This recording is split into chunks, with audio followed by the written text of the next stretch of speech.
Partition के बाद से लेकर आज तक इंडिया ने पाकिस्तान के फाउंडिंग आइडिया की कीमत हर दिन चुकाई है। ये कीमत जंग और हमलों तक सीमित नहीं है, ये उससे कहीं ज्यादा है। ये दो तरह की है। पहली है visible cost, human casualties and economic cost के रूप में, और दूसरी है invisible cost, communal tensions, development drag और एक मॉरल डिलेमा, एक रोग स्टेट को कन्फ्रंट करना और उसके लोगों से टाइज मेंटेन करना। 1948 पहली बड़ी कीमत। पार्टीशन के सिर्फ 5 महीने बाद महात्मा गांधी, जिन्होंने इंडिया की आजादी की पीसफुल लड़ाई को लीड किया, उनकी हत्या कर दी गई। किसी बाहरी दुश्मन के द्वारा नहीं, बल्कि एक देशवासी के द्वारा ही। उसे लगा कि गांधी ने पाकिस्तान और मुस्लिम्स के साथ बहुत नरमी दिखाई, जिन्हें उसके हिसाब से नए बने मुल्क में चले जाना चाहिए था। हिस्टोरिकल अकाउंट्स बताते हैं कि पाकिस्तान के फाउंडर्स को डर था कि सारे इंडियन मुस्लिम्स वहां आ जाएंगे। गांधी जी और बाकी इंडियन लीडर्स ने सेक्युलर कॉन्स्टिट्यूशन पर डटे रहकर इस डर को गलत साबित किया। आयरॉनिकली टू नेशन थियरी की बेबुनियादी जन्म के साथ ही उजागर हो गई। लेकिन ये पहली कीमत ही आखिरी नहीं थी। अगले बड़े मसले की बुनियाद कश्मीर में बन रही थी। एक राजा और उसके प्रिंसली स्टेट का डिलेमा। इंडिया के साथ लीगल असेशन के बाद भी अक्टूबर 1947 तक कश्मीर घाटी बैटलफील्ड बन चुका था। आज तक इस मुद्दे पर हजारों जानें गई हैं। करोड़ों रुपए मिलिट्री इक्विपमेंट्स एंड डिप्लॉयमेंट्स पर खर्च हुए हैं। कश्मीर दुनिया की सबसे खूबसूरत जगह ना होकर इंडिया का सबसे हेविली मिलिटराइज्ड और इमोशनली फैटिग्ड रीजन बन गया। माइनॉरिटी हिंदूज का एक्सोडस भी इसी मसले की एक दर्दनाक याद है। और फिर आई वॉर्स 1965, 1971 और 1999। हर जंग मौत, कर्ज और तबाही लाई। लेकिन हमलों का सिलसिला यहीं खत्म नहीं हुआ। 2001 में पार्लियामेंट पर अटैक हुआ। 2008 में मुंबई दहल गई जब पाकिस्तान के भेजे आतंकियों ने देश की फाइनेंशियल कैपिटल को कई दिनों तक टेरराइज किया। सैकड़ों जानें गईं और आर्थिक नुकसान का तो अंदाजा लगाना भी मुश्किल है। और अब अप्रैल 2025 में पहलगाम, आतंक का सबसे क्रूर चेहरा। खूबसूरत वादियों में परिवार के साथ घूमने आए टूरिस्ट्स को रिलीजन के नाम पर सिंगल आउट किया गया और गोली मार दी गई। यहाँ डिफेंस स्पेंडिंग की कहानी आती है। हर जंग में हमें अरबों रुपयों के हथियारों पर खर्च करने पड़े। हजारों जवानों की जानें गईं। केवल 1971 की लड़ाई में 3843 भारतीय सैनिक शहीद हुए। दिसंबर 2001 के पार्लियामेंट अटैक के बाद मिलिट्री प्रिपेयर्डनेस और डिप्लॉयमेंट पर हमने 4800 करोड़ रुपए खर्च किए। अगले फाइनेंशियल ईयर में भारत सरकार ने अपना डिफेंस बजट 56,000 करोड़ रुपए से बढ़ाकर 65,300 करोड़ रुपए कर दिया। 2024-25 में इंडिया का डिफेंस बजट 7.37 लाख करोड़ रुपए था, दुनिया में 5वां सबसे बड़ा। वहीं पाकिस्तान का बजट महज 64,000 करोड़ रुपए के आसपास था। ये डिस्पैरिटी न केवल आर्थिक ताकत का फर्क दिखाती है, बल्कि दोनों देशों की रणनीतिक प्राथमिकताएं भी दर्शाती है। इंडिया लगातार अपने मिलिट्री मॉडर्नाइजेशन पर जोर दे रहा है। इंडिजिनस वेपन्स जैसे तेजस फाइटर जेट्स, अग्नि मिसाइल्स और राफेल फाइटर्स खरीदना, साइबर वॉरफेयर और स्पेस कैपेबिलिटीज को भी मजबूत कर रहा है। 2013 में 41 बिलियन डॉलर था इंडिया का डिफेंस खर्च, जो अब लगभग 2 गुना हो चुका है। ये बढ़ोतरी इंडिया की प्रतिबद्धता दिखाती है, एक ताकतवर आधुनिक सेना बनाने की जो हर तरह के खतरे से निपट सके। दूसरी तरफ पाकिस्तान का डिफेंस बजट कम है, पर जीडीपी के मुकाबले ये हिस्सा काफी बड़ा है। पाकिस्तान की आर्थिक स्थिति कमजोर है और वो आईएमएफ, चाइना और यूएस की मदद पर निर्भर है। उसका मुख्य फोकस न्यूक्लियर कैपेबिलिटीज और मिसाइल सिस्टम्स पर है, ताकि वो इंडिया की कन्वेंशनल सुपीरियरिटी को रोक सके। टैक्टिकल न्यूक्लियर वेपन्स उसकी रणनीति का अहम हिस्सा है। कारगिल युद्ध हमें प्रतिदिन 1450 करोड़ रुपए का पड़ा। UAE based foreign affairs forum के अनुसार आज एक छोटे युद्ध की लागत प्रतिदिन 4 से 5 हजार करोड़ रुपए पड़ती है। इसके साथ ह्यूमन कॉस्ट और सेंसेक्स का गिरना, रुपए का डीवैल्यूएशन जैसी चीजों की कॉस्ट तो जोड़ी ही नहीं जाती। ऑपरेशन सिंदूर में भी हमें अरबों रुपए खर्च करने पड़े। एक ब्रह्मोस मिसाइल ही लगभग 34 करोड़ रुपए का पड़ता है। एक कामिकाजे ड्रोन भी लगभग 45,000 रुपए का आता है। यदि पाकिस्तान की ओर से पैदा हुए थ्रेट के चलते अपने डिफेंस पर लाखों करोड़ रुपए खर्च करने के बजाय इंडिया इतनी धनराशि एजुकेशन और हेल्थ जैसी चीजों पर खर्च करता, तो आज हम विकसित देशों की श्रेणी में शुमार हो चुके होते। मिलिट्री ताकत के आंकड़े भी साफ कहते हैं कि इंडिया का दबदबा है। ग्लोबल फायर पावर इंडेक्स के मुताबिक इंडिया दुनिया में चौथे नंबर पर है, जबकि पाकिस्तान 12वें। मैन पावर में इंडिया के पास 1.45 मिलियन एक्टिव पर्सनल है। इसके मुकाबले पाकिस्तान के पास महज 6,54,000 लोग हैं। एयर पावर में इंडिया के 2,229 विमान, जिसमें 513 फाइटर्स और 130 अटैक एयरक्राफ्ट शामिल हैं, जबकि पाकिस्तान के पास 1,399 विमान हैं, जिनमें 328 फाइटर्स हैं।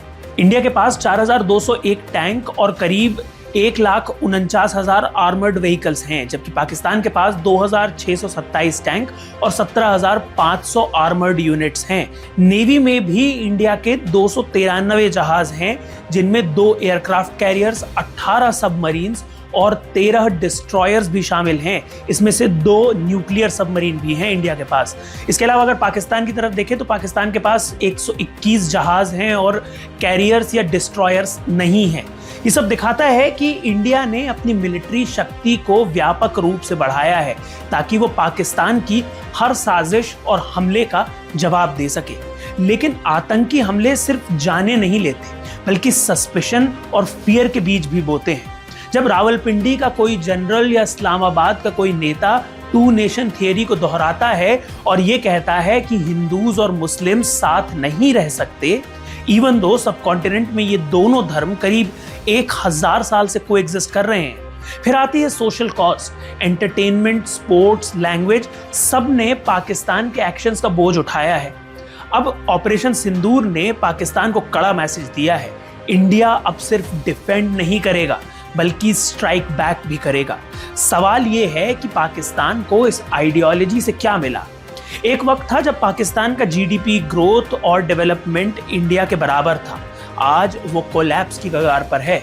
जुल्फिकार अली भुट्टो ने कहा था, we will eat grass but we will get the bomb. ये वो एटॉमिक बॉम्ब के बारे में कह रहे थे। आज पाकिस्तान शायद घास ना खा रहा हो, लेकिन इससे बहुत दूर भी नहीं है। ऑपरेशन सिंदूर को देखकर पाकिस्तान को 2 बातें समझ लेनी चाहिए। पहला, वो न्यूक्लियर ब्लैकमेल से इंडिया को अपने टेरर नेटवर्क्स के खिलाफ एक्शन लेने से नहीं रोक सकता, और दूसरा, नॉन स्टेट एक्टर्स का बहाना बनाकर मासूम बनने का वक्त खत्म हो चुका है। सेल्फ हार्म को दूसरों को नुकसान पहुंचाने का एक्सक्यूज नहीं बनाया जा सकता। इतिहास गवाह है कि जिन देशों ने इल्यूजन को छोड़कर प्रॉस्पेरिटी चुनी, वो ट्रांसफॉर्म हुए। 1950s में French president Charles de Gaulle ने अपनी ही कंट्री को वोर्न आउट नेशन कहा था। पाकिस्तान को भी ऐसे लीडर्स की जरूरत है जो सबसे पहले अपने लोगों के साथ ऑनेस्ट हो।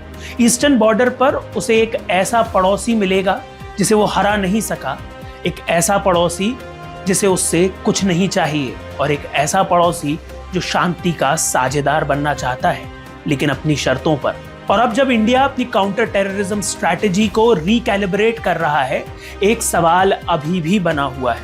2 नेशन थियरी की कीमत हम कब तक चुकाते रहेंगे? और क्या वक्त आ गया है कि पाकिस्तान भी अपना फाइनल सेटलमेंट करे?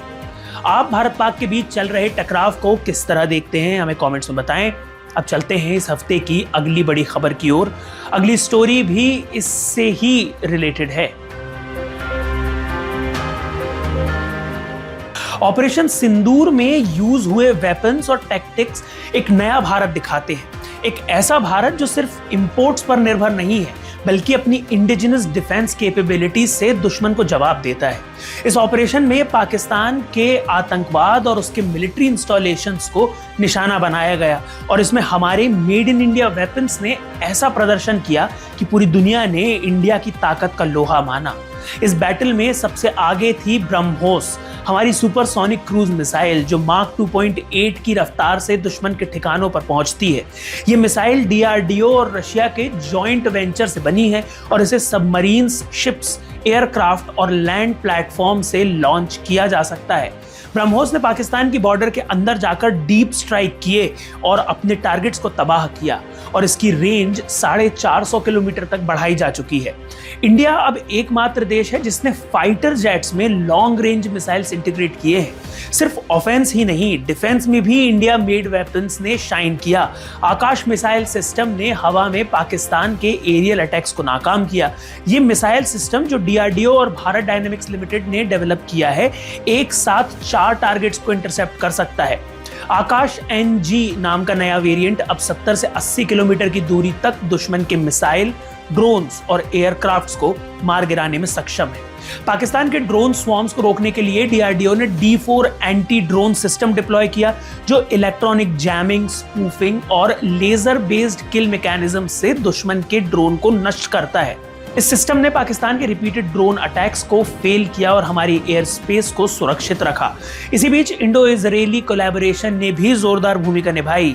बराक 8 मिसाइल ने medium range surface to air defence में अहम योगदान दिया और स्काई स्ट्राइकर लॉइटरिंग ड्रोन्स ने प्रिसिशन स्ट्राइक से दुश्मन को भारी नुकसान पहुंचाया।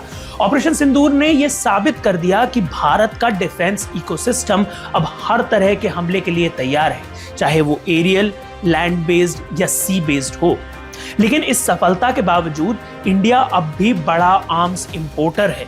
रशिया अब भी हमारा सबसे बड़ा सप्लायर है, लेकिन इंडिया अपने इंडिजिनस प्रोडक्शन को बढ़ावा देकर इस डिपेंडेंस को कम कर रहा है। पाकिस्तान जो अपनी अर्थव्यवस्था के लिए खतरा बन चुका है, अपनी मिलिट्री ऑब्सेशन में लगा हुआ है, आतंकवाद फैलाना उसकी पहली प्राथमिकता है और इसीलिए भारत को भी अपनी सुरक्षा के लिए लगातार अपनी डिफेंस कैपेबिलिटीज बढ़ानी पड़ती है। ऑपरेशन सिंदूर ने एक बार फिर स्पष्ट कर दिया कि भारत अब अपनी सीमा की सुरक्षा के लिए केवल इंपोर्टेड हथियारों पर निर्भर नहीं रहेगा।